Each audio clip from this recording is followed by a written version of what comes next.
On behalf of the Lutheran School of Theology at Chicago, and as we welcome you to this first evening of the Vine Deloria Jr. Theological Symposium for 2020. As we meet virtually, we recognize that our school stands on the lands of the Potawatomi, Miami, and Peoria peoples. For thousands of years before their forced removal, this was their traditional homeland. Continues to hold their ancestral stories and wisdom. I honor and thank the elders of these and other nations, past and present. These lands are still home to many indigenous people, and we are grateful for the times we have gathered in this place.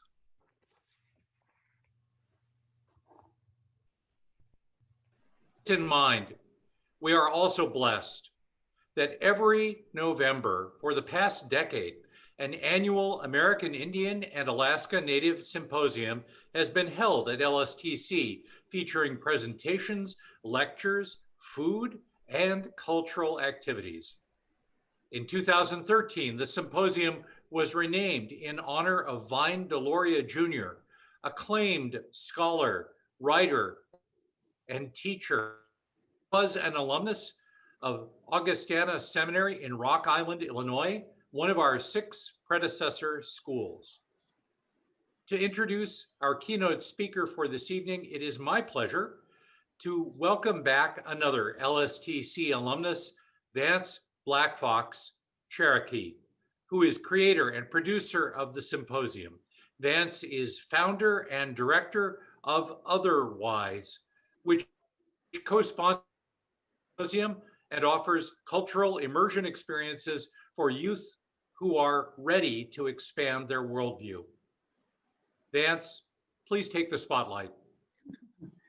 You don't have to ask me twice, President Neiman. Thank you so much for your land acknowledgement and for your welcome this evening, and for allowing for us to be a part of the community again in this way. So I say Wado, President Neiman. Osio Chinali, Ulisti, Galanchida Wado. Welcome everyone, welcome friends. My name is Galanchi. My English name is Vance Black Fox, and I do get to be an alum of LSTC. I also get to be, as President Neiman mentioned, the founder and director of Other+Wise, the Cultural Immersion Program, and also full-time, I am the communications director of the National Native American Boarding School Healing Coalition. Tonight, however, I'm representing Other+Wise, and on behalf of our staff and our volunteers who help make that program happen in amazing ways, as well as on behalf of our board of directors, I want to say thank you for being with us, and thank you to LSTC for allowing us to partner with you. We are so grateful. I want to say thank you to, in addition to saying thank you to President Neiman, I also want to say thank you to Dr. Min for her support, as well as to all the folks in IT and in communications and marketing who have been so supportive in helping us to reach out to you folks and invite you and bring you to this place so that we might hear some good words, some good medicine from our speaker this evening. So welcome to the Vine Deloria Jr. Theological Symposium. We have been talking about the symposium again this year, getting ready for it for a few months. And I want to say thank you to the planning team quickly. Jen De Leon, Isabel Gretamosa, Eddie Rosa Fuentes, Dr. Marvin Wickware, and Pastor Eric Christensen. Special thank you to Pastor Eric for keeping me on track and helping me to execute all the things that we need to get done to make this night happen. As President Neiman has said, we would normally be, or maybe it was Eric Christensen who said just a moment ago that we would be gathered around tables and probably food. There was a moment where I would take the $50 I had in my pocket and I would go buy flour to make fry bread, to make Indian tacos for 100 people. And so I don't know if I would ever do that again, but I certainly would pay someone else to do that if I had the ability to, and invite you to that meal and that table that we've been around for the last decade to celebrate Vine and to continue to learn about Indigenous folks and the wisdom that Vine needs to share with us for generations to come, for sure. I also want to say that we are excited that we are in our 11th year, that we also need to take time to remember a couple of folks. Firstly, I want to remember Reverend Dr. Gordon Straw, who, a former professor who passed nearly 2 years ago, this coming new year, and who was a brother, a friend, an uncle, a mentor of mine from the time I was 13 years old. And I miss him. And I'm sure many of us who are gathered here and many more beyond this place also miss him. We're thankful for his support from the beginning of this symposium and all the other work that we were doing at LSTC together, but also for his years of producing this event as well. And then, of course, I need to try to make it through the next few moments to thank Reverend Dr. Cheryl Perro, who both loudly on campus, but also quietly stood behind me and stood behind the Indigenous folks in our community, amongst many others, both as Mama, but also as the director of the Perro Multicultural Center at LSTC, and just as a wise elder amongst us to support the development of this program, both financially where she could, but also just in her advocacy and love and of us as Indigenous peoples in the work that we wanted to accomplish there. So here we are. This is a part of her legacy, as it is Gordon Straw's, and I'm just so thankful because here we are, 11 years, and I'm excited. So with that being said, I want to shift for us. Thank you all for gathering with us tonight. We are so excited that all of you are here to hear from my relatively new friend. We've been Facebook friends for some time, and I've gotten to watch the things that he's doing and be able to see all the amazing things he gets to teach and the excitement he has and passion he has for teaching folks across the world, but specifically there in Arizona. And so I'm thankful for my new friend, Dr. David Martinez, for being here. And I want to take a moment to introduce him. So let me go ahead and do that. Dr. David Martinez, Akimel O'odham, Hia Ced O'odham, and Mexican is his people, where he's from, it's who he is an associate professor of American Indian Studies and the author of Dakota Philosopher, Charles Eastman, An American Indian Thought, and editor of the American Indian Intellectual Tradition, an anthology of writings from 1772 to 1972, and the author of Life of the Indigenous Mind, Vine Deloria Jr. and the Birth of the Red Power Movement. And if you haven't had a chance to check out this amazing piece of work and this amazing gift to the world about Vine, and from Dr. Martinez's perspective, please do that. This is the most recent work about Vine, and I'm excited by it. He has also published articles in the American Indian Quarterly, the American Indian Culture and Research Journal, Studies in American Indian Literatures, and Journal of the Southwest. His areas of concentration are American Indian intellectual and political history, contemporary American Indian and art and aesthetics, and of course, O'odham culture and history, the history of his people. Currently, he is a co-principal investigator for the NEH-funded project Digital Archives of Wuhagam Archaeology in collaboration with the Archaeology Program and the Center for Digital Antiquities. Currently, he is working on a political history of the Hia Ced O'odham on behalf of the Hia Ced Himajkam LLC and Public History Project on Yavapai, activist intellectual Carlos Montezuma, in collaboration with the La Riola National American Indian Data Center. Your reach is amazing. Your partnerships and your collaborations are a testament to your passion for our people. And I'm so excited, Doctor, that you are able to join us tonight, and hopefully you'll share anything else about yourself that you'd like for us to know, but certainly looking forward to hear your presentation this evening. So welcome. Thank you very much, Vance, and thank you to everyone for being here tonight. It's truly an honor to join this annual event recognizing Vine Deloria Jr.'s work and legacy. I do want to begin by personally thanking Vance for inviting me, for thinking of me, as a keynote speaker at your gathering this evening. Also, I'm honored by all of the hard work and dedication from everybody at the Lutheran School, who has played a role in making tonight happen.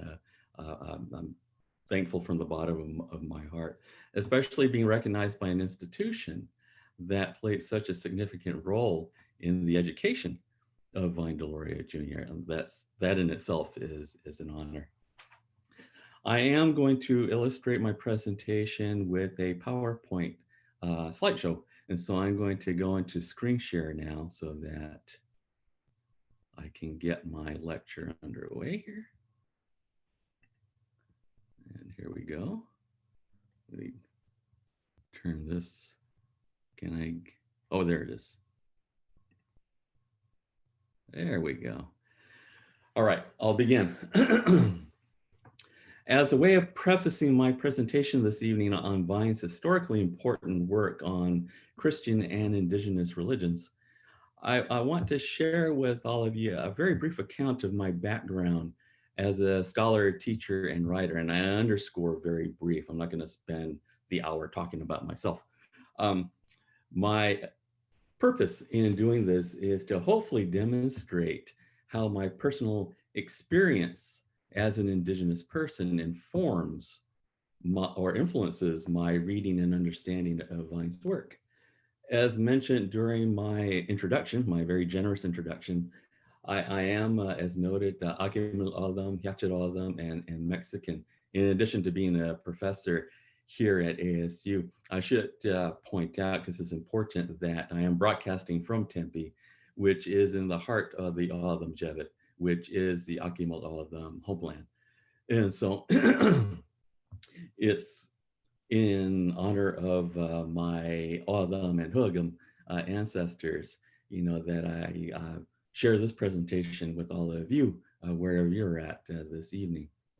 So my background, I've lost my place already in my presentation. However, I am more specifically an O'odham Mexican academic who grew up in Pomona, California, which is illustrated here with this little map and a shot of our city hall. I wound up there, or rather my family wound up there because my mom, Marilyn Lewis, who grew up on the Gila River Indian Reservation here in Arizona, was part of the relocation generation. And for anybody familiar with Indian history, you know what that is. More specifically, after my mom graduated from Haskell Indian High School in Kansas in 1952, she eventually took advantage of the Indian Bureau's relocation program, which led her to the Bunker Hill neighborhood of Los Angeles, where she found work as a Max Factor girl, as well as meeting my dad, Martin Martinez, a former Army Ranger and Korean War vet. Obviously, let me get my cursor going here. This is my mom in her graduation gown. I believe this was taken on the Haskell campus. So this is roughly 1952.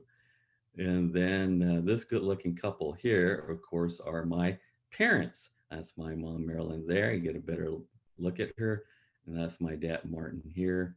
It's my uncle, Leonard, and one of my cousins. I think it's my cousin, Lloyd. Lloyd, if you're out there, hopefully that's you.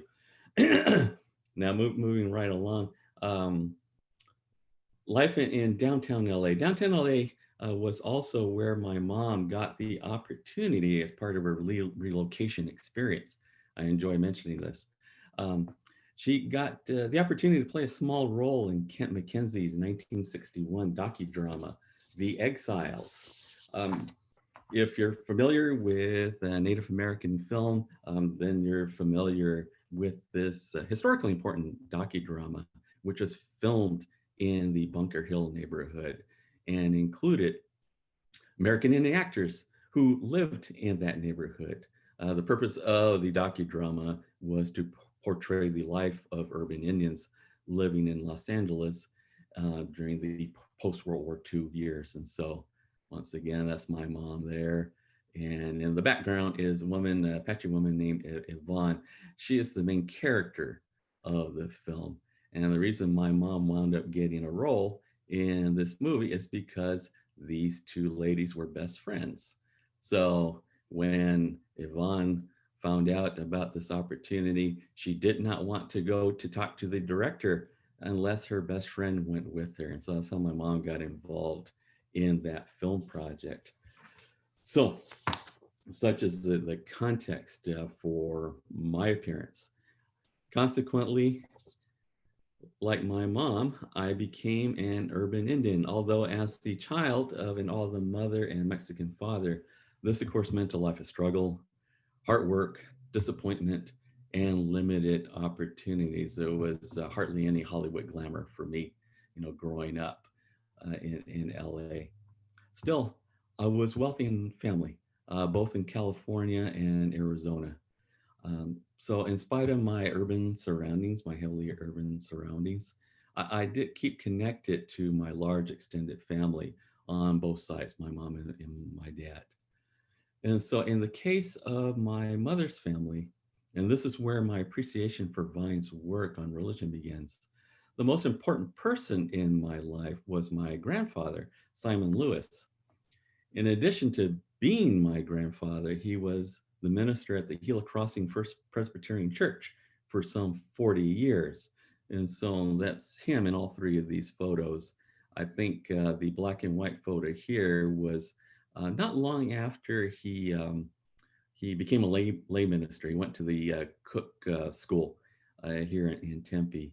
And then for his seminary, he went to the University of Dubuque. And so that's a picture of him, of course, with his wife, my grandmother, Margaret. And this is my cursor disappeared. Well, the young man in the middle is my uncle Steve. That's my grandparents' youngest child.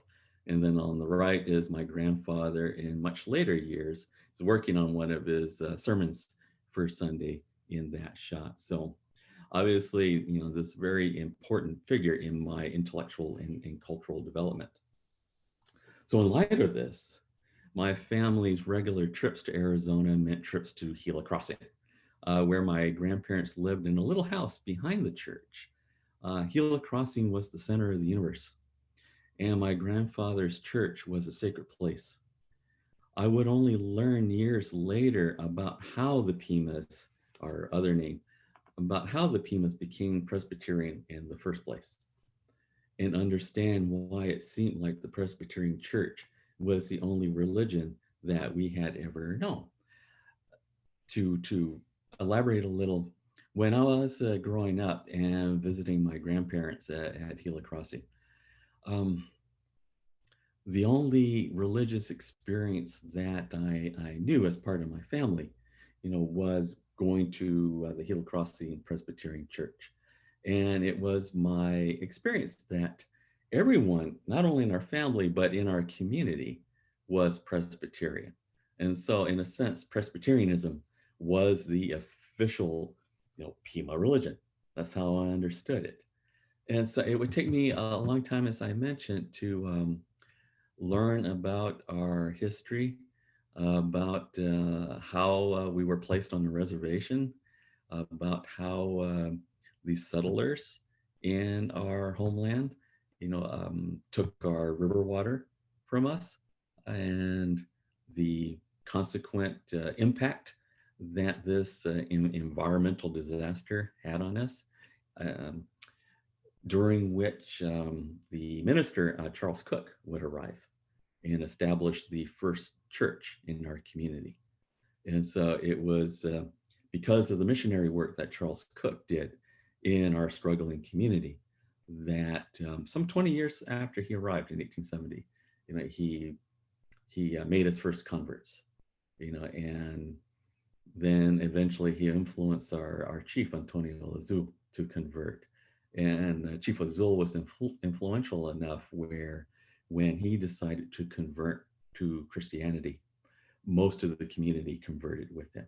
And so that was the foundation of our history as part of the Presbyterian Church. But it would take me a long time to learn about that.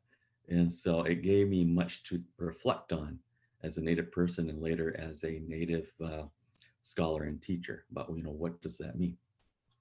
And Vine's work would help me think that through.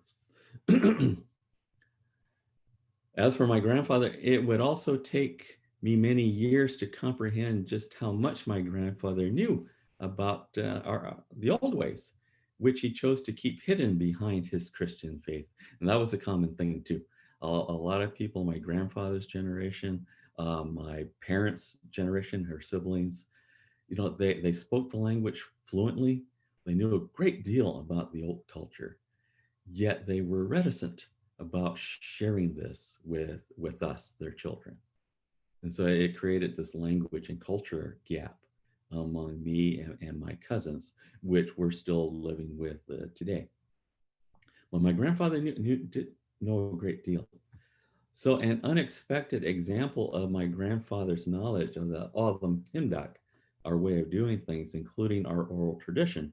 During the 1990s, I learned that my grandfather was one of several informants that contributed to Donald M. Barr's book, The Short, Swift Time of Gods on Earth, the O'odham Chronicles, which came out in 1994.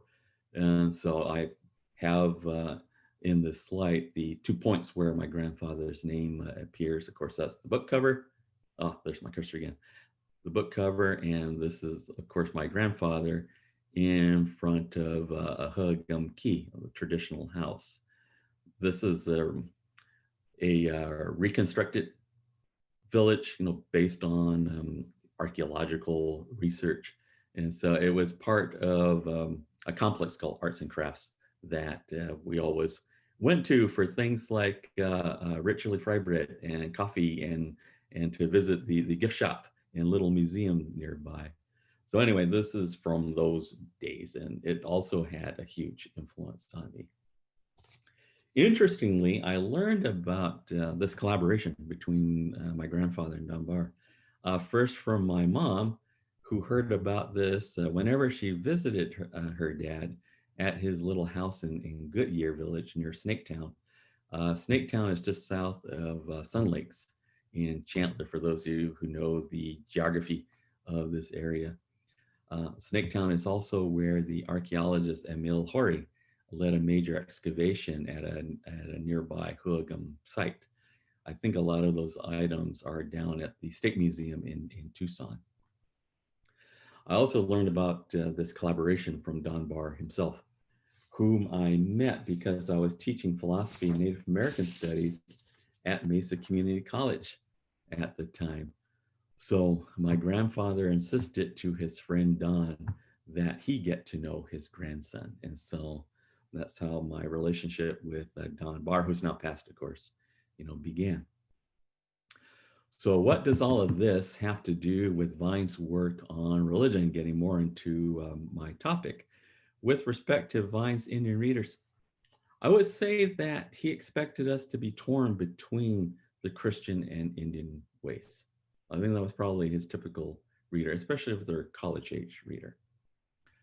I would also say that Vine anticipated that young Indians like me, once upon a time I was young, once upon a time I was a college student, young Indians like me may not know how their tribes became identified with certain churches. And that was true. I did not know, how did we become Presbyterian? It took a long time.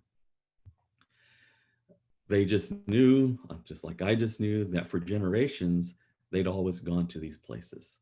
And so for Gila Crossing Church, that's where we always went. It was my grandfather's church. And so this is a place, where we gathered with family and friends to worship and feast. It's an important part of Sunday service that afterwards, you have a potluck. And so that was part of my experience, as a young Pima. Maybe some of us, joined the choir, in addition to showing up for weekly service. Maybe some of us became deacons and lay ministers. Certainly that's true for my family. At the same time, if you were curious like me, maybe you asked your elders at church what your tribe's religion was before the white people came along. Well, that was certainly a question that I often asked. I would ask about the mountains that were nearby. What are the stories about these mountains? What did our ancestors do to worship before Charles Cook came along? So there's questions like that. And so, maybe you get, some kind of answer out of your elders, but then maybe you're told, that's all in the past, and we follow this church way now. And that was your explanation for why we didn't worship in the old ways anymore, because we follow the church way now. At this point, I'm reluctant to say that this is an example of Indians living in two worlds, for the simple reason that when you're at home, there's only one world, that of your family and tribe. Perhaps when you go into town or go away to college, it makes sense to talk about living in two worlds. But back home on the res, there's only your family, your land, and community. I should point out that this whole two worlds motif, it usually comes up if you're earning an American Indian Studies degree, when you read works like The Surrounded by Darcy McNichol.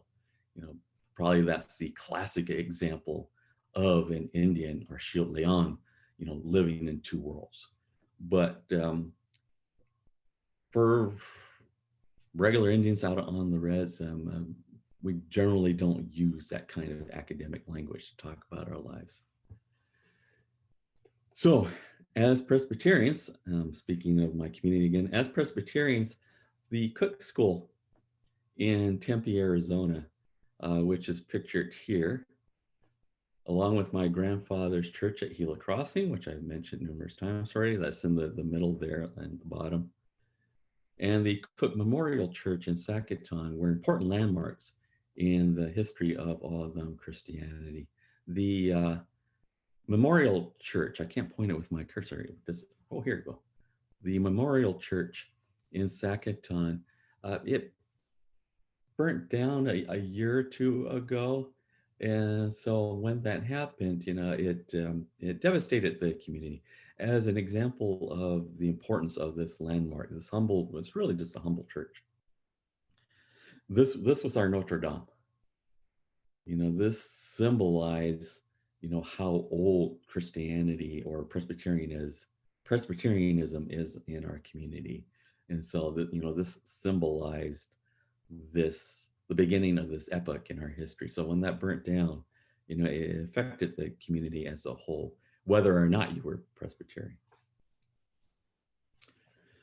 At the same time, as Akimel O'odham, Gila Crossing stood between the Estrella Mountain and South Mountain along the Gila River, all of which have names in our language and all of which are part of our creation story. And so this is Estrella Mountain, which is almost directly across the street from the Gila Crossing Church. This is the view from South Mountain, which overlooks downtown Phoenix. And then this, of course, is the Gila River, one of our two rivers in our homeland, the other being the Salt River. So this reference to the landmarks of Presbyterianism in my homeland, as well as these natural landmarks, that are part of the O'odham creation story. For me, this represents, the scope of the spiritual life that existed within my community.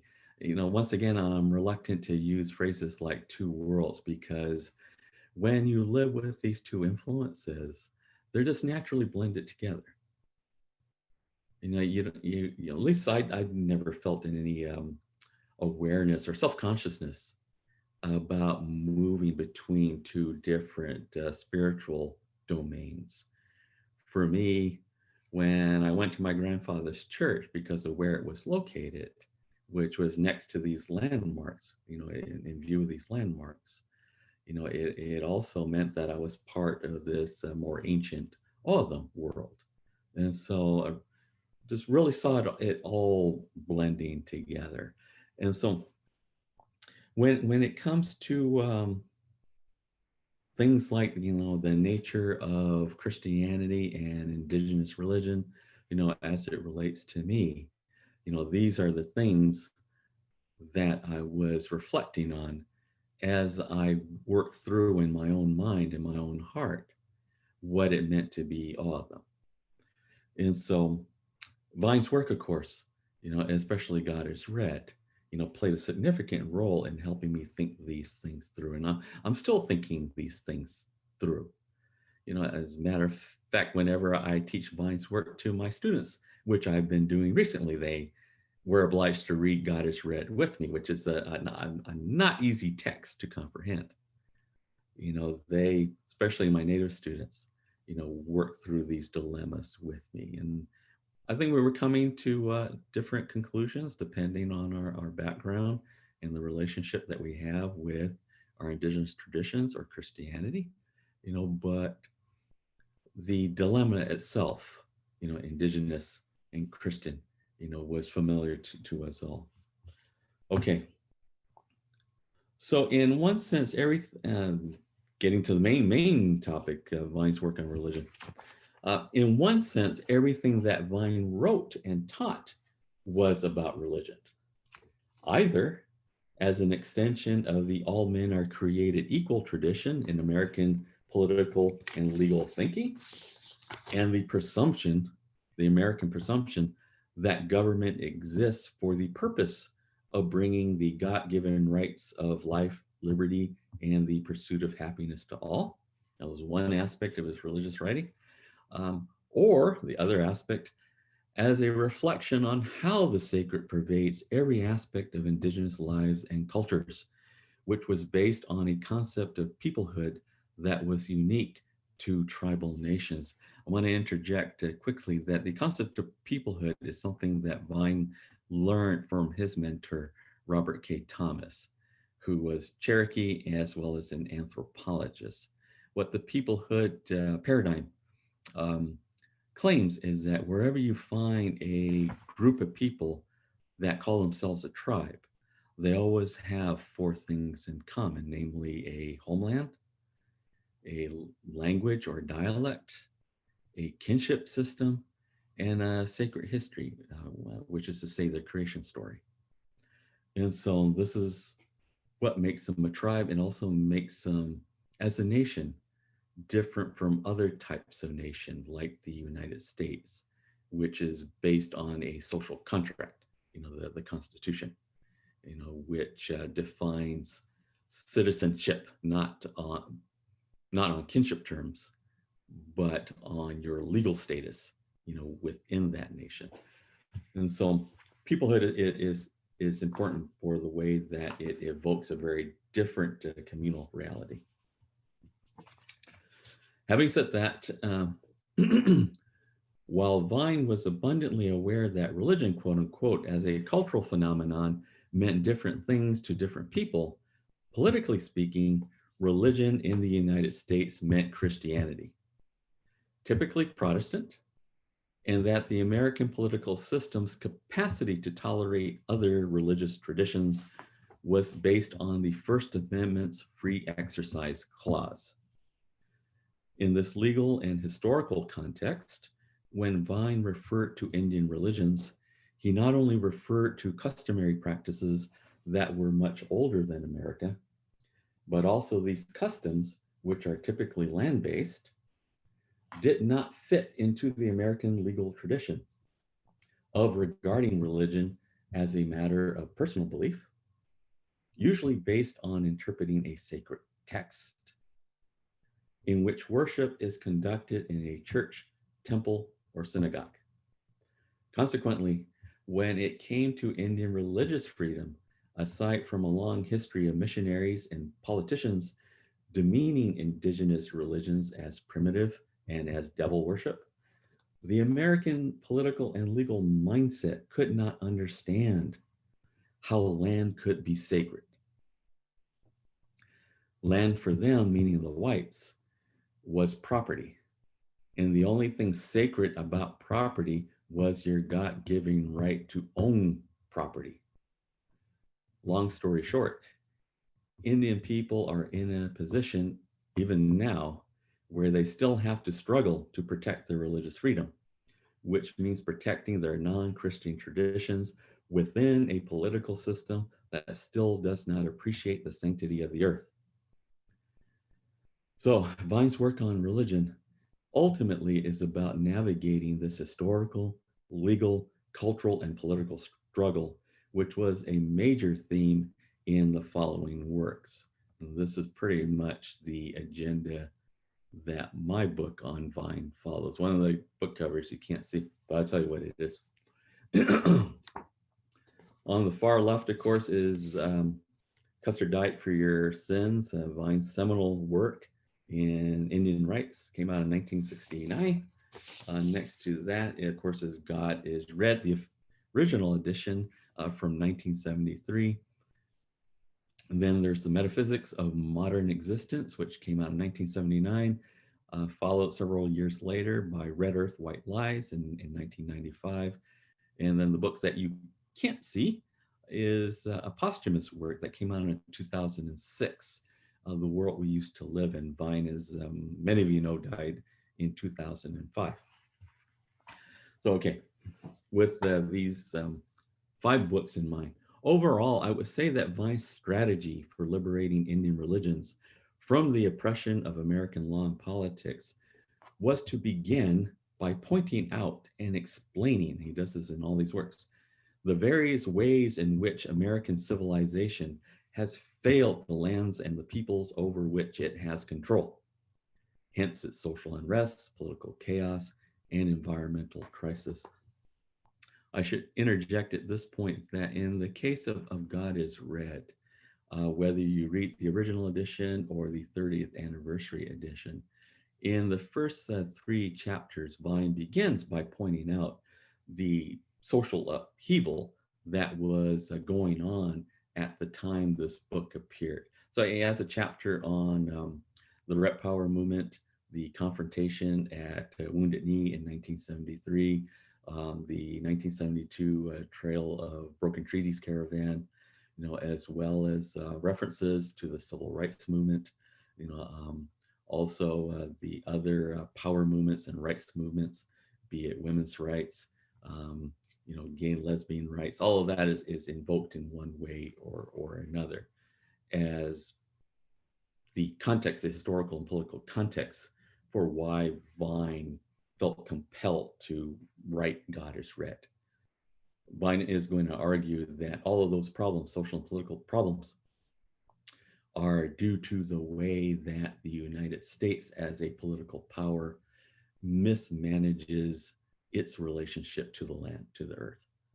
And so more on that momentarily. Getting back to these 5 books as a group once again, as for his Indian reader, I would say that from Custer to his posthumous work, Vine was providing us a path to decolonize our own minds. More to the point, Custer was about how missionaries, this is chapter 5, missionaries were empowered by the federal government to convert Indians on the reservation to make them more agreeable to the American way, which of course meant tilling and selling the land like other Christians. God is Red, in particular the middle chapters on time and space, was about the fundamental differences between Christianity and the Indian way, in which Christianity was focused on salvation through Jesus and the afterlife, while the Indian way was about maintaining a balance through ceremony between your people and the land that was given you by your creator. Metaphysics was, particularly in the first half of the book, metaphysics was about how Western scientists working in the fields of physics, astronomy, biology, and the social sciences were changing the way Western people thought about their world and the cosmos as they moved away from the linear Newtonian universe for the decentric quantum thinking of Einstein. Then in the case of Red Earth, White Lies, that was about how the indigenous way of thinking in the oral tradition, as exemplified by the oral tradition, has as much, if not more, to teach people about the history of this land and the origin of the peoples who have inhabited this continent since time immemorial than does the discourse on archaeology. Lastly, the world we used to live in is about, and this is a whole book, lastly, the world we used to live in is about how the ways of medicine men and medicine women embody a way of knowing and experiencing the natural world that is still here in our communities, but which has been buried under generations of Christianity, technology, and consumerism. So one of the points that Vine makes in that last book, that posthumous book, is that the kind of things medicine men were able to do with their medicine, from a modern perspective, it looks like magic, like they're claiming to be able to do magic. But in the pre-modern indigenous world, it wasn't magic at all. It was a normal way of engaging the environment, where the environment is populated, inhabited by spirits, which, if you know their true names, if you know how to pray to them, that you can beckon these spirits, to respond to your prayers. Maybe they give you a song, maybe they give you medicine to help you heal, but it's not magic. Western science and logic thinks it's magic. But ultimately, that's the reality, beginning with Custer. The reality portrayed in that last book is the point at which Vine has been leading us through these various generation of publications, getting us to be aware of our colonization, getting us to be aware of the uniqueness of our religion, getting us to be aware that the Western tradition needs to become more like Indians, and making us aware that our oral traditions contain a lot of knowledge, that there's a lot of natural history that's contained in our creation stories. It's not just stories to teach us how to behave, though that's important. But you can learn, the spiritual history of the land around you through those stories. That's just as important, that's just as real as anything that archaeology or geology can teach you. And then once you realize that the earth is alive and that it's sacred, then you have the basis on which to return to the reality that's portrayed in that Medicine Man and Medicine Woman book. All right, moving right along. When it comes to concerns like the environmental crisis, be it water and air pollution, endangered species, deforestation, pipelines, offshore drilling, fracking, and climate change, or social justice crises, such as racism, sexism, religious intolerance, and other forms of injustice and discrimination. As an indigenous thinker, Vine would argue, as he does in God is Red, that there is a direct connection between how one treats the earth and how one treats their fellow human beings. Let me repeat that. Vine argued that, as an indigenous thinker, that there is a direct connection between how one treats the earth and how one treats their fellow human beings.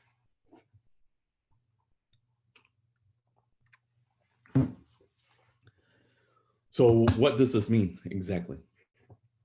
In order to understand this, what I just repeated, we have to look at Vine's discourse on religion as being made up of three narrative braids or strands that develop concomitantly, intertwining and diverging from each other. And again, I'm referring to those 5 books collectively.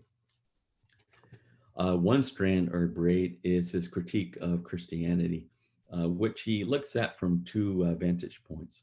One as a temporal institution, so it's referring to churches and missionaries, the historic role of churches in our community, but also Christianity as an idea, in particular an idea about God, the relationship between God, history, and apocalypse. And so Christianity is more than just a man-made institution. You know, it's a man-made institution that's driven by very powerful ideas about the world. Complementing this is his critique of science, which at first glance looks like a departure from religion and Christianity. But when you look closely at Vine's work, what you soon realize is that Vine regards science as being a secular complement to religion. You know, and he makes this point very clear in the Red Earth, White Lies book, regarding the archaeological theories about the origin of human beings in the Western Hemisphere, with their theories like the Bering Land Bridge theory, or the Pleistocene overkill theory, which purports that, you know, as ancient Indians, Paleo Indians, you know, migrated into the Western Hemisphere, that they just went hunting like crazy and wiped out all of these megafauna, you know, like mammoths and mastodons.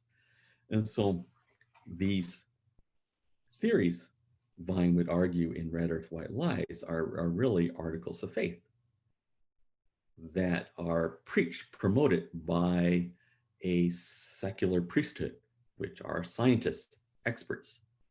And so they promote a version of human history in this continent that is contrary, often contrary, to the stories that we tell in our creation stories.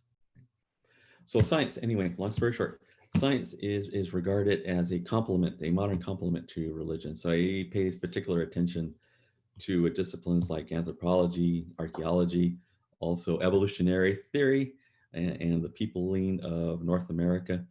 And he also makes reference, and this is an interesting part of his work, Vine also makes reference to planetary history and the cosmos, which for most readers, Vine doesn't come up very often as a distinguishing trait or component of his work, but it actually meant a lot to him. I'm not going to dwell on this too much. Maybe during Q&A, we can talk about it.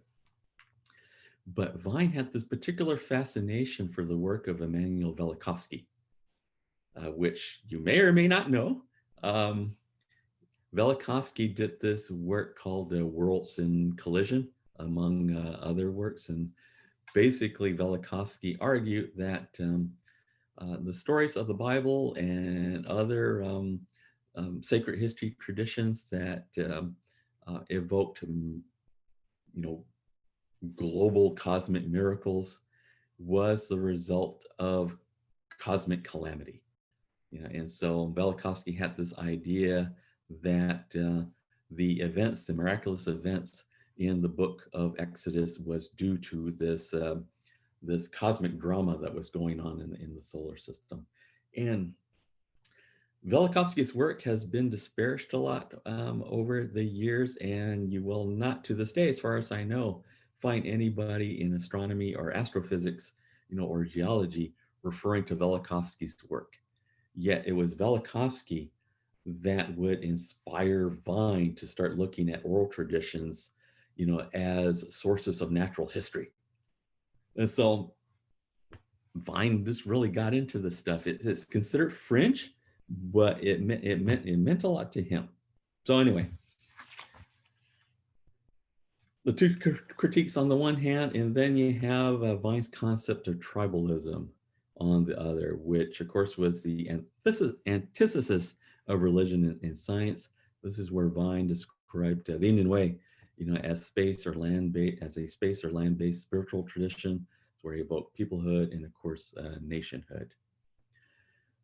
Now, in the book that I published last year about Vine's work and legacy, I pay special attention to the ideas about religion that Vine developed in God is Red, which Vine published in 1973, as noted before, which is also a year also noted that places this book, God is Red, in the aftermath of the August 1972 Trail of Broken Treaties caravan and the April 1973 armed confrontation, forgot my slide there, between the American movement and federal forces at Wounded Knee. It was also, of course, a very tumultuous time for the rest of America, which was facing the realities of Watergate and the Vietnam War. With respect then to God is Red's arrival during these unstable times, I write, if I may quote from my own work, little self-promotion here. I said, as an intellectual event, God is Red overlapped with the bloody confrontation at Wounded Knee, not to mention the ongoing Watergate scandal and the American troop withdrawal from Vietnam. Moreover, God is Red appeared at a time when America's status in the global community had reached its nadir. Indeed, one could say that the Viet Cong had brought the United States to its knees and forced it into peace talks, much in the way that Red Cloud and the Lakota had done back in 1868. Unlike the 19th century, when the United States was a superpower in ascendance, the United States of the early 1970s was a global force in decline. So,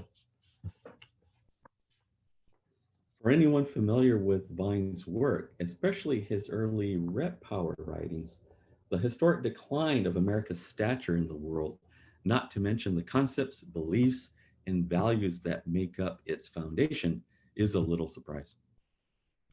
Vine's writings are overflowing with examples of American wrong-headedness about history, law, religion, society, you name it. Anything involving Indians and the attempt to expropriate our land, demonize our spiritual traditions, and belittle our humanity. So naturally, the spread of religion, meaning Christianity, and its presumptuous attitude about bringing the light of salvation to the world is regarded by Vine to have been a complete disaster. But why? This is where God is Red enters the picture. Although Vine begins his critique of Western religion in chapter 5 of Custer, Missionaries and the Religious Vacuum, which, as noted earlier, is about the role that churches played in the colonization of Indian lands, including their integral role in the Indian Bureau's authoritarian control of the reservation system. It's in the middle chapters of God is Red where Vine explains how Christianity is a time-based religion and what this means to the relation between land and people. That's getting back to my earlier remark about how you treat the land influences how you treat people. Before proceeding, I should emphasize that Vine is looking at Christianity through the lens of Indian-white relations. Specifically, as someone who grew up on the Pine Ridge and Standing Rock reservations, whose father and grandfather were prominent members of the Episcopalian Church, and who went to seminary himself before serving as executive director of the National Congress of American Indians. As a result of this particular focus, Vine does not make any references to other global religions, and this may be a flaw in this work, be it Islam, Buddhism, or for that matter, communism. With that said, Vine explains his concept of Christianity as a time-based religion in chapters 5 through 7 of God is Red, in which he covers the topics of chapter 5, the problem of creation, chapter 6, the concept of history, chapter 7, the spatial problem of history.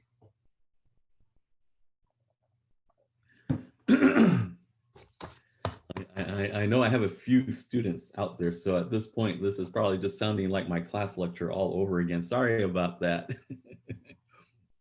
Can't be helped. In simplest terms, Vine portrays Christianity as a time-based religion because of the way in which it derives its understanding of history from the books of the Bible, going from Genesis to Revelations, which is complete with God's plan or destiny for the world.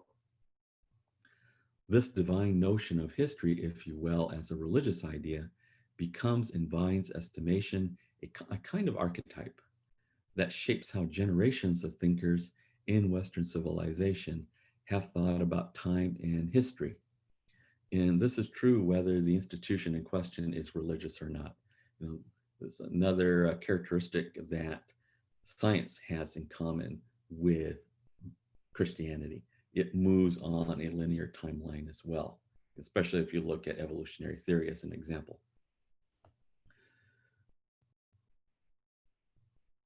So in the case of this time-based concept of religion, we're talking about a phenomena that moves in a straight line.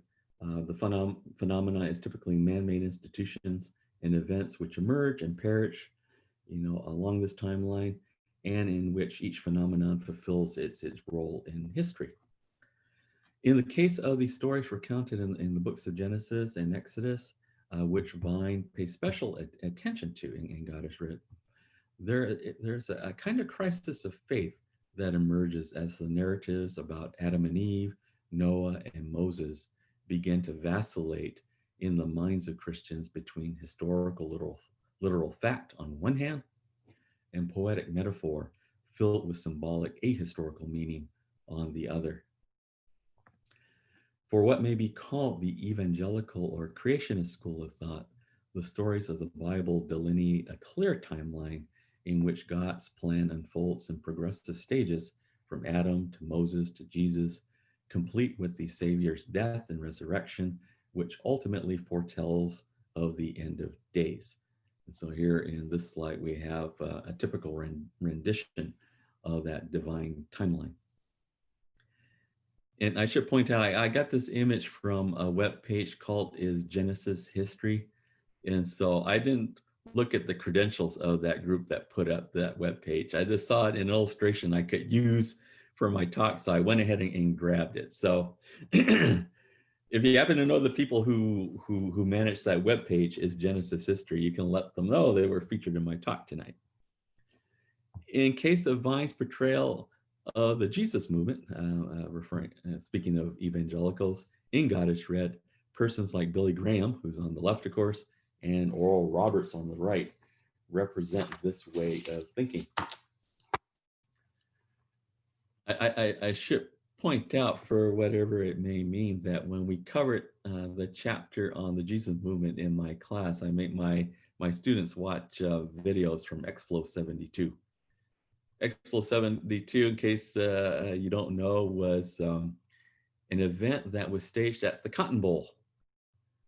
And 75,000 young, cheering, enthusiastic Christians had turned out to hear Christian rock, and Johnny Cash and all of these. And Roger Staubach was there. He delivered a sermon. And so, it was kind of like a mega church experience written 10 times big. So anyway, enough about that. For others, though, who identify as Christians, namely theologians, who are an interesting group in Vine's work, Vine refers his readers to examples of what may describe, or what I described as the school of Christian skepticism.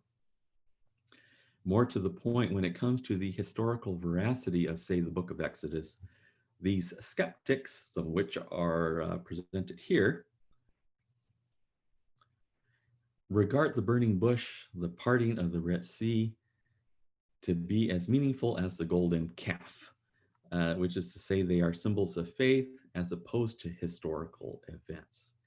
About this tradition, Vine said with genuine dismay, I got my quote here. This is from God is Writ. Specifically the chapter titled The Spatial Problem of History, where Vine make reference to these three books, Harvey Cox, Theodore Gaster, and Johannes Pedersen, and their referral to the story of Exodus as being a little more than literature, or symbolic literature. And so Vine says, can this be? Can Christian theologians tell us that their God works in and dominates history while maintaining in their footnotes that they are not prepared to affirm that anything really happened? What about the resurrection? What kind of body did Jesus actually have? A glorified body or the body in which he walked on earth? Are Christian thinkers prepared to say? And so these rhetorical questions appear for the purpose, as I understand this, of casting doubt, maybe casting aspersions, on the quality of the work that his peers in the theological tradition are producing about their own sacred history. This kind of attitude towards sacred history, that the story of Exodus, may only be symbolic, may only be literature, is something that anyone in an indigenous oral tradition would never say. They would never regard their creation story as being merely literature, as being merely symbolic. They would regard these stories, not only as teachings, but also teachings about experiences that countless generations of ancestors had that became these stories. And so there's really no such thing as skepticism, let alone atheism in the indigenous tradition.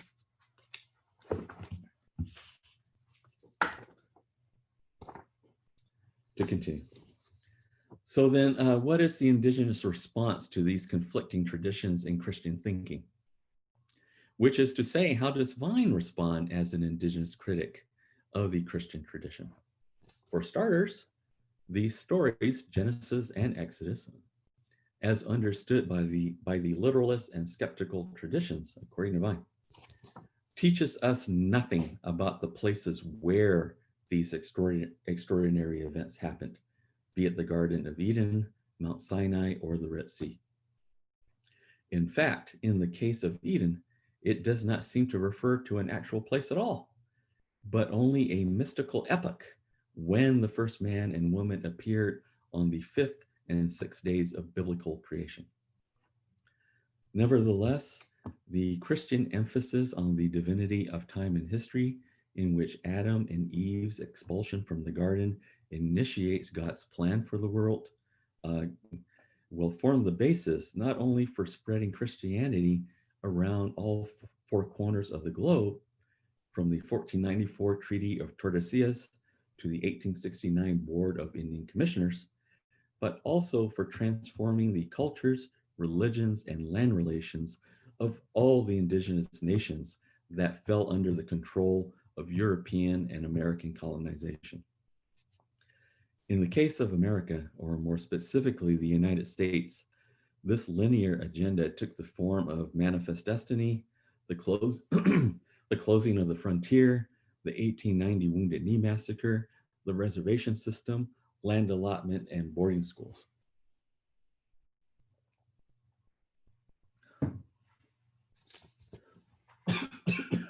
Pardon me. Let me get my voice back. I've been doing a lot of talking. So allow me to reiterate. In the case of America, or more specifically the United States, this linear agenda took the form of manifest destiny, the closing of the frontier, the 1890 Wounded Knee Massacre, the reservation system, land allotment, and boarding schools. This, of course, is a very well-known image about manifest destiny, in which the settlers, including the railroads that are right behind them, are heading westward. Of course, what you have visible over here is the buffalo that are fleeing from civilization. And then down here you have Oscar House, a Lakota painter. His rendition, his evocation of the tragedy, the massacre at Wounded Knee. And then up here you have, well, you can't see the transformation part of 3 Indian boys who entered Carlisle Indian School and then graduated, with their haircut and wearing, their citizen clothes, their jackets and ties. to continue. Indigenous peoples' relations with their homelands, to continue this narrative, were overrun by settlers, broken treaties, mines, railroads, dams, and canals. When not forced out of our ancestral homelands altogether, the places given to us by our creators were turned into territories, homesteads, farms and ranches, and eventually into states. At most, indigenous peoples retained the right of aboriginal occupancy, while a racially and religiously superior nation seized control of the land's destiny, profiting handsomely from the land's never-ending exploitation. The American tradition of conquest and expropriation is even enshrined by the US Supreme Court, from the 1823 case Johnson v. McIntosh to the 1988 case of Ling v. Northwest Indian Cemetery Protection Association. And the Ling decision in particular is still impacting the struggle to protect sacred lands today. And we can talk about this during Q&A, but it's the main reason why you won't see tribes, including my own, the Hia Ced O'odham, which is in a confrontation with the feds over the border wall. Because of that case, they've made it impossible for us to bring religious freedom cases before the court, to defend our ancestral homeland because it's sacred. The Ling decision preempted all of that from happening. Of course, this historical narrative inevitably brings us back to where we started, which was an American nation in the thick of social, political, and environmental upheaval, because the linear approach to land and people utterly failed at meeting the needs of most people, leaving them disenfranchised, often impoverished, and disconnected from the earth and from each other. So then, what is the alternative? As Vine argues throughout his work, and I'm thinking of those 5 books in particular, the choice for indigenous people is clear, namely to reassert our political and cultural sovereignty and recover our primal connection to our ancestral homelands as much as we can. As Vine stated in We Talk, You Listen about this, quote,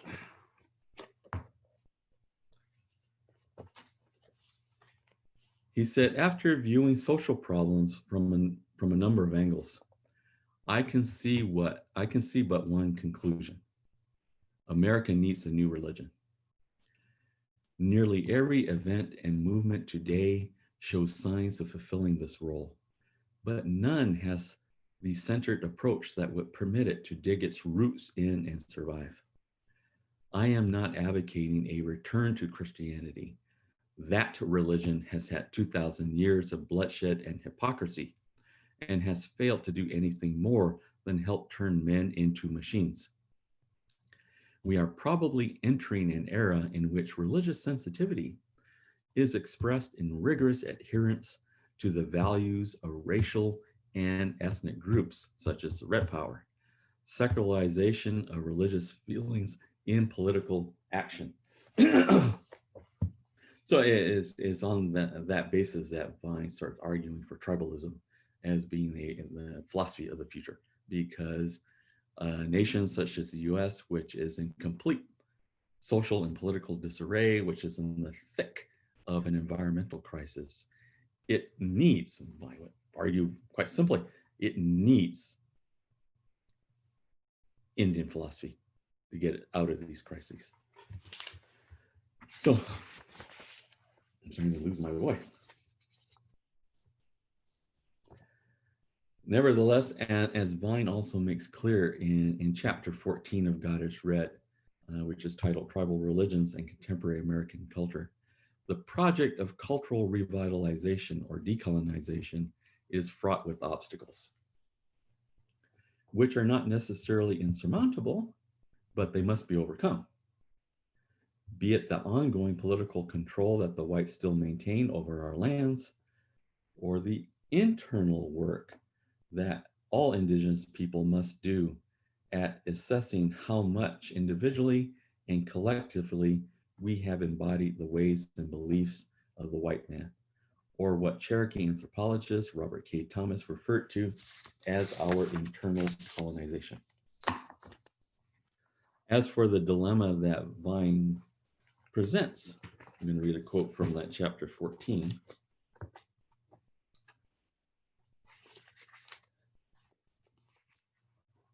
He said, there can be no doubt that not only times have changed, but also cultures since the white man first set foot on the continent. Tribal cultures have shifted to confront the changes forced on the people by the tidal wave of white settlement. The recent Indian activist movement has attempted to recoup the lost ground and return to the culture, outlook, and values of the old days. The fundamental question facing tribal religions is whether the old days can be relived, whether, in fact, the very existence of an Indian community in the modern electronic world does not require a massive task of relating traditional religious values and beliefs to the phenomena presenting themselves in the here and now, right? In the end, as Vine argues, tribalism is the answer. Once upon a time, such as the days of Charles Eastman, in order for Indians to get whites to acknowledge and respect our humanity, we needed to find parallels between our beliefs and customs and those of the white man's Christianity. In other words, we had to convince them that our creators were just like their God or supreme being, that our ethics were pretty much what Jesus taught, and our ceremonies were like theirs. As of today, however, in the time of God is read, the opposite is true. We need to think deeply about the ways in which indigenous values and customs differ radically from Christianity, beginning with our kinship relationship with our homelands. We need our Indian ways back. Toward this end, I summarize Vine's portrayal of the Indian way as a space-based type of religion in these words, and I'm going to be ending with this quote.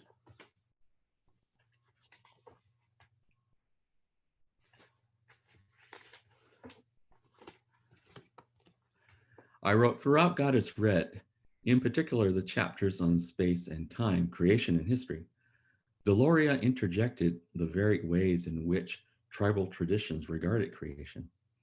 Because they were oriented toward a given place, as opposed to an abstract concept of linear time, tribes maintained beliefs about humans, animals, spirits, and places that were in opposition with the Christian tradition.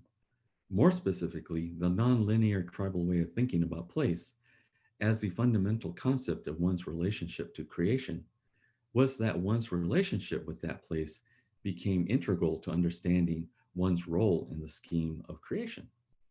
For example, creation stories commonly evoke landmarks such as mountains, rivers, and lakes, which defined not only the traditional boundaries of a given tribe's homeland, but also where certain sacred beings lived, where extraordinary events happened, as recounted in oral tradition, where medicine can be gathered, and where one may commune with the spirits who live in these places.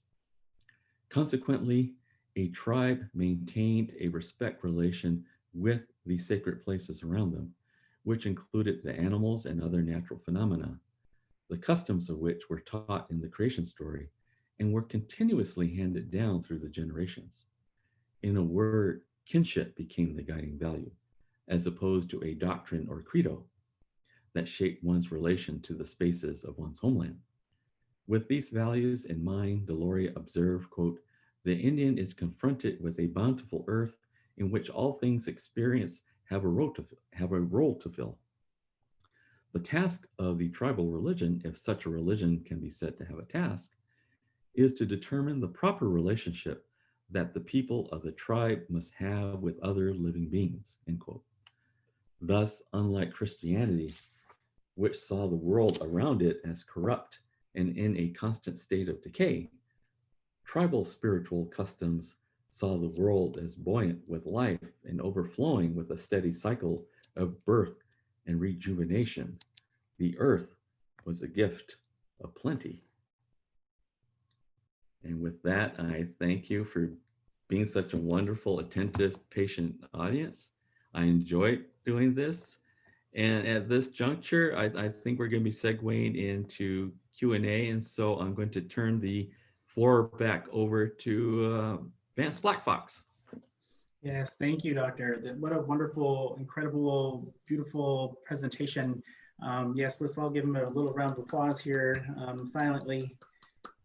We are just so appreciative of your sharing these new perspectives about Vine, old perspectives, quite frankly, in some instances, but also to some of our audience, maybe new thoughts about how we engage with the thought of Vine and who he really was, and the things that he really said, and the things that oftentimes are missed and not heard or centered because of how he said them or what he said, but also just the gift that you've brought in relationship to positioning how Vine saw our place as Indigenous peoples in relationship to Christianity, but also how he defines for Christianity, using an Indigenous lens, how Christianity relates to creation.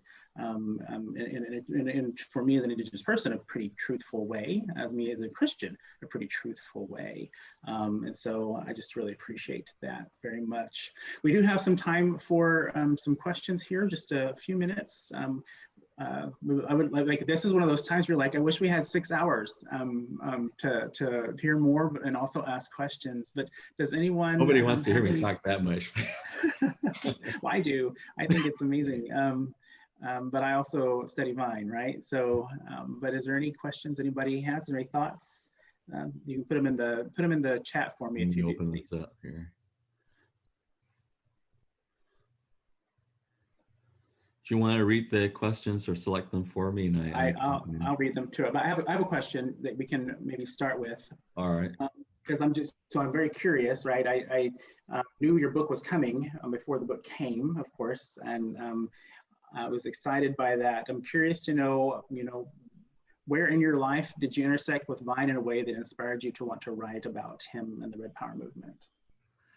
Well, I got to know Vine as a college student.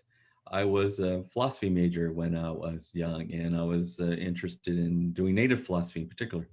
So the only person I could think of for mentoring me, giving me guidance, was Vine. And so we began corresponding to each other. And as a result of this correspondence, I not only got to know him as a person, but also had the opportunity to meet him in person while I was still, a young person. And so that bond carried over into my career, as an AIS professor. I would see him regularly at conferences. And so it was somebody that many of us were always happy to meet. And of course, for anybody who was involved in Indian studies especially during the 70s, 80s, and into the 90s, Vine was a dominant presence. You could not publish a paper or a book, or even write a student paper without quoting something from a work by Vine Deloria. And so as I developed my career in American Indian and intellectual history, when he passed away, it was a no-brainer. I had to write this book. Mm-hmm. Mm-hmm. Well, thank you. And I'm certainly glad that you did. And I'm glad that you had a first person, no degree of separation with Vine to gift us with this great piece of art and work. Yeah, I had a chance to meet Vine when I was very young, just in passing, right, at a conference, and very thankful for that moment. But I kind of smiled, and maybe some of my professors who might be on, or my friends, in the writing that I do, I can't, no matter what I'm writing back, I almost cannot write anything without quoting Vine or referencing the work, because it positions a lot of my thought automatically too. So thank you. So I have another question, since we have a quiet crowd this evening. I guess, you certainly got to know him, but as you were working on this particular book, in your research, what were some things that you learned that you didn't know previously that might have surprised you, or that you think the world just needs to know about Vine or about his message? Well, you know, well, one of the interesting experiences working on the book was realizing the limitations of Vine's thinking. A criticism that I introduce into my analysis of his work in Legacy is the absence of women in his discourse. For those of us, you know, who are familiar with the history of Indian rights, there's a lot of women that have played prominent leadership roles, you know, in the struggle for sovereignty, you know, for protection of sacred sites and so on. Yet, if you only read Vine's books, you wouldn't think that there were very many women involved at all, you know, in the Rep Power movement.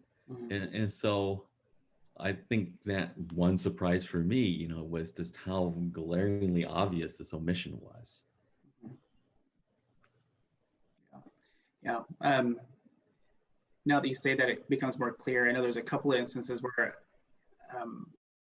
I can't remember which one, well, certainly in Custer, where he does make mention of some of the women, but it's really brief and it's just a mention. It's not about the work that they were actually doing, right? So we have Juana Mahale Dixon coming tomorrow night for the panel, right? Who was also a student of Vine's and who was in the thick of that movement. And to have Vine not have written at any point deeply about people like Juana and others, right? We can name all those women who, you know, are inspirations to me and to you and to others, right? Is always a surprise. So, yeah. So there's a couple of questions here. I think the first one I want to ask is, how would you relate Vine's interest in plural knowledges to the Western scientific notion that there needs to be something of a consensus on understanding of climate change in order for us to respond meaningfully to it? Should I read that again? Yeah, please. Okay.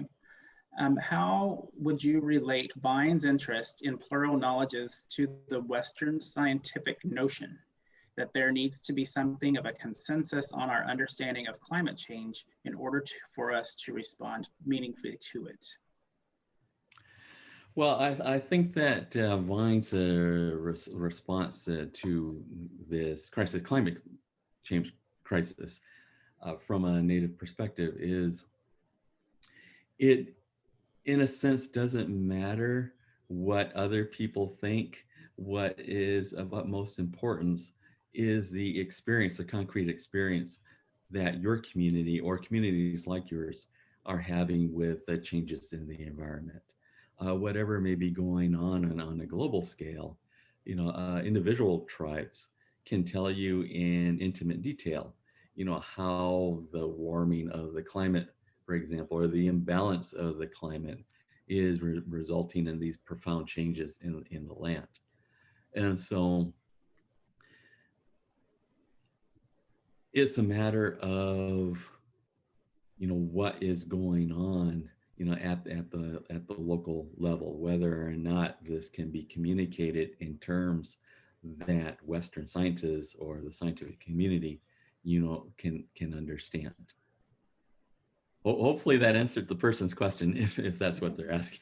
Yeah, well, I think a follow-up question to that also might be, are there any books that you can think of, or that you have written or record or in your library somewhere, that is maybe more geared directly toward Indigenous thought, whether it's Vine or somebody else, Indigenous thought on the environment in general? Doesn't necessarily be the crisis, but can you think of anything? The book that pops into mind, well, the first book that pops into mind is Elizabeth Hoover's The River is in Us, which is at one level about food sovereignty, but at a deeper level, you know, it's about the environment and climate change. That's a good one. Yeah, that's a good one. We'll start there, and maybe you and I can put our heads together and come up with a list we can sit on later too. That would be maybe helpful for some of the folks that are gathered here. Sure. Another question would be, what do you think Vine envisions for this new religion he calls for to save America? Is he asking non-Indians to adopt tribal philosophy, or is he asking American Indians to reconcile with Christianity? Both? What are your thoughts? That's a good question, and I'm not sure that Vine gave a clear answer in his writings. He was aware that, and this was the point of God is Read, he was aware that the Western intellectual tradition, whether it's expressed in religion or science or politics, had failed at establishing its ideals. It had made a complete wreck of the environment. It had created a lot of social and cultural divisions, within its community. And it didn't have a way of ameliorating all of the strife. And so in Vine's opinion, the argument in God is Read is that all of these crises that are appearing are ultimately a result of the way in which the American people, American nation, is relating to the land itself. And so he worked on this basic principle that there's a profound difference between regarding the land as property and regarding the land as sacred. Yeah. If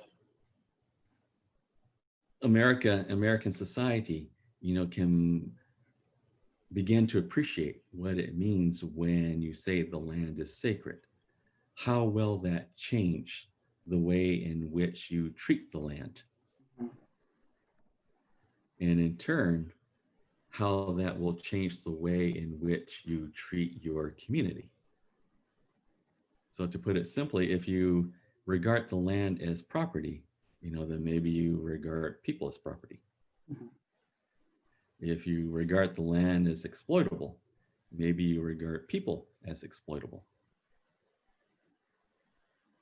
Yeah. And if you regard the land as being divided between prime real estate and poor real estate, maybe you start thinking that only wealthy people should own the prime real estate, and the remainder goes to the poor and disadvantaged. So you start creating class divisions. Yeah. But what happens when you not only regard the land as sacred, but you also regard the land as something that nobody can own, but has to be shared. And so if you regard the land as a gift to all of you, to your family, your community, how does that change the way that you not only treat the land, but share it with others? Yeah, thank you for that. And there's a lot of we're backed up at the end of our time here. I do want to ask just two more questions. I think one selfishly I want to ask because I always have this question too, and then we'll finish with maybe a little more simple question. Well, not simple in content necessarily, but just maybe a little easier. But so for those of you who can stick around, please do, and we'll ask these two last questions. All of a sudden, there's like 20 questions, and I can't ask them all. But thank you for stop being quiet. I appreciate it. We'll record these questions, and maybe we can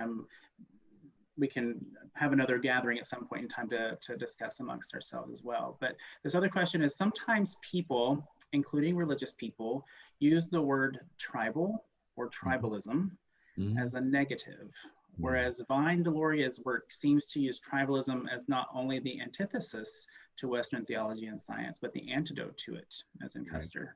Right. Can you speak to that for us, especially as people who also talk about biblical Hebrew tribes? Well, in the case of Vine's thinking about tribalism, I think that he would say with respect to the negative connotation of tribalism. And we've been hearing it a lot lately in recent politics, that, certain political affiliations, have a tribal mentality. There's a difference between tribalism and sectarianism. I think that Vine would point out that a lot of what is alluded to as tribalism in American politics, such as ideological divisions, are really sectarian differences. In the case of tribalism, what he was trying to refer to, what he was trying to evoke, was, I guess, synonymous with communalism. Because tribes are based on kinship relations. And so kinship relations,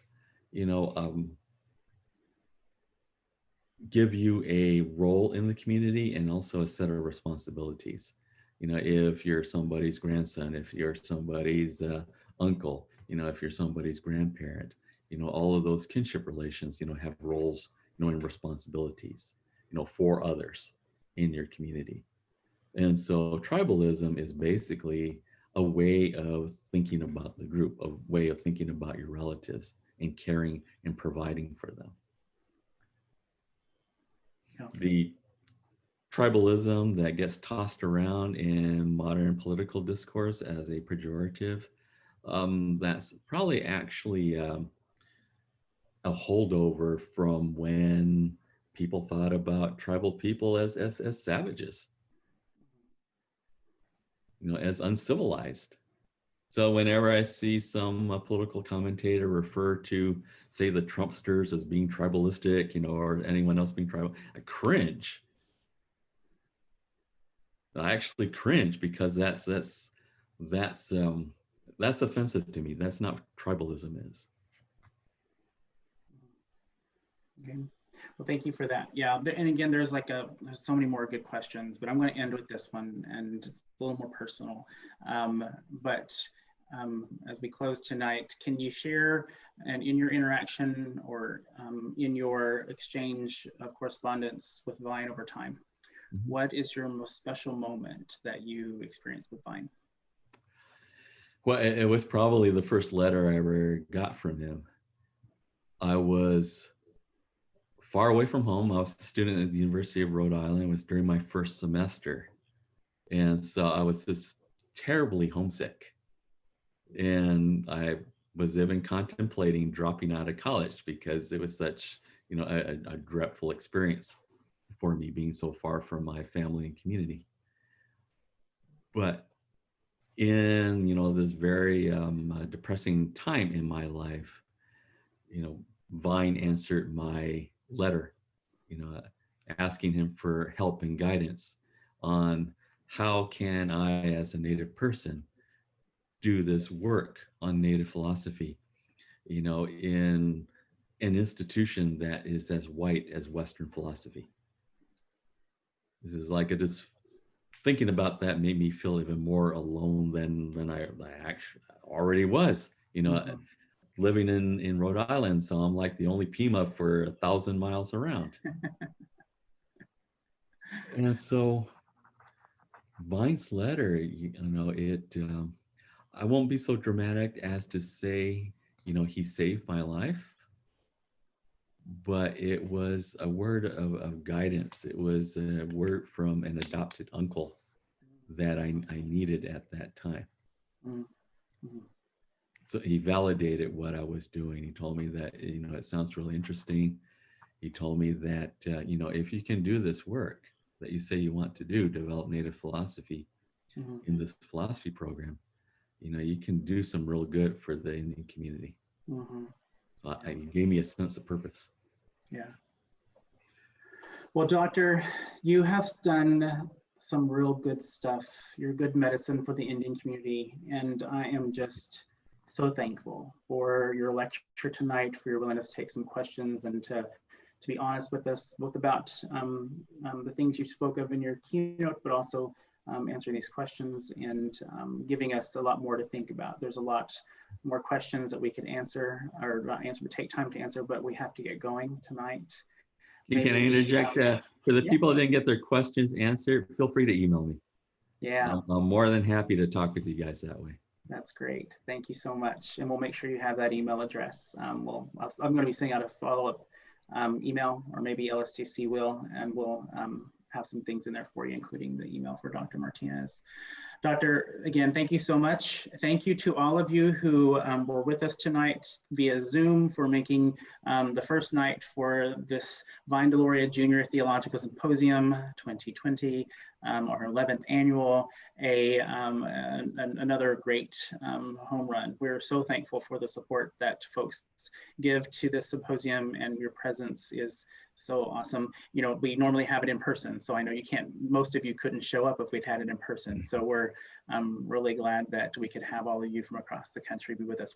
You've seen we've had comments from Hawaii and from, Tahlequah, Oklahoma, and other places. And so again, thank you all for joining us. Dr. Martinez, it's been a great gift. Thank you so much. And we'll have you back again some other time. I look forward to it. Thanks, everyone. Thank you. Have a good night, everybody. Go in peace.